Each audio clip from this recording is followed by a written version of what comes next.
میلاد منانے کا فائدہ کیا ہوگا؟ اللہ راضی ہوگا۔ کہاں لکھا ہے؟ قرآن میں لکھا ہے وَأَمَّا بِنِعْمَةِ رَبِّكَ فَحَدِّثْ۔ اللہ پاک فرماتا ہے اور اپنے رب کی نعمت کا خوب چرچا کرو، اور اللہ کی سب سے بڑی نعمت میرے نبی ہیں، میرے آقا ہیں، میرے مصطفیٰ ہیں۔ تو ہم میلاد منا کر اللہ کی اس نعمت کا شکر ادا کرتے ہیں، قرآن کی اس آیت پر عمل کرتے ہیں۔ میلاد منانے کا اور کیا فائدہ ہوگا بھائی؟ جو میلاد منائے گا انشاءاللہ ثواب پائے گا۔ میلاد منانا تعظیم مصطفیٰ ہے۔ ہم نعتیں پڑھتے ہیں یا بیان کرتے ہیں یا حضور کے بچپن کے واقعات پڑھتے ہیں، سنتے ہیں، ہم حضور کی مبارک جوانی کے واقعات پڑھتے ہیں، سنتے ہیں، ہم پیارے آقا صلی اللہ علیہ وسلم کے معجزات پڑھتے ہیں، سنتے ہیں۔ یہی تو میلاد منانا ہے۔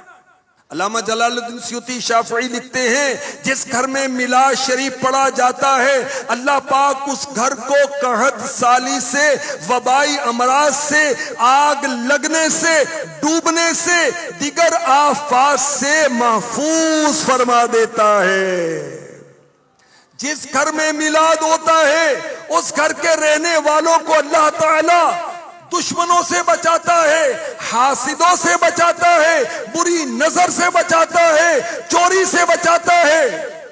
اور جس گھر میں میلاد ہوتا ہے، آپ لکھتے ہیں گھر کے افراد میں سے، فیملی میں سے کوئی فرد انتقال کر جائے تو قبر میں سوال پوچھنے والے فرشتوں کے سوالات کے جوابات بھی ان کے لیے آسان کر دیے جاتے ہیں۔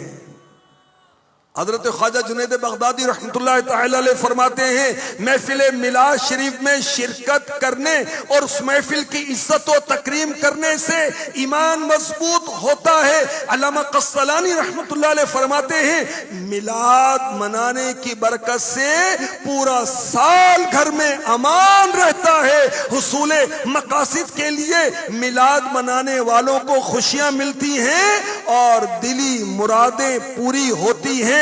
حضرت سری سقطی رحمت اللہ تعالی علیہ فرماتے ہیں جو محفل میلاد میں جانے کا ارادہ کرے وہ اصل میں جنت کے باغوں میں جانے کا ارادہ کرتا ہے۔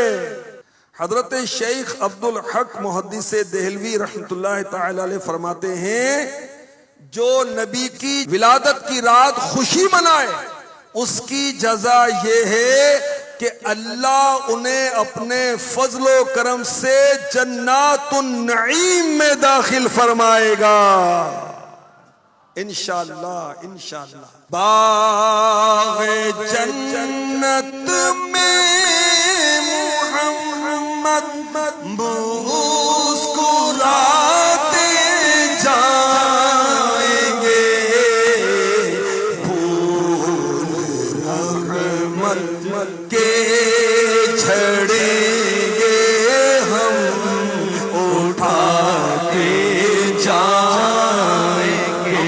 انشاءاللہ انشاءاللہ مرحبا کے نعرے لگاتے لگاتے آقا کے پیچھے پیچھے داخلے جنت ہو جائیں گے انشاءاللہ انشاءاللہ۔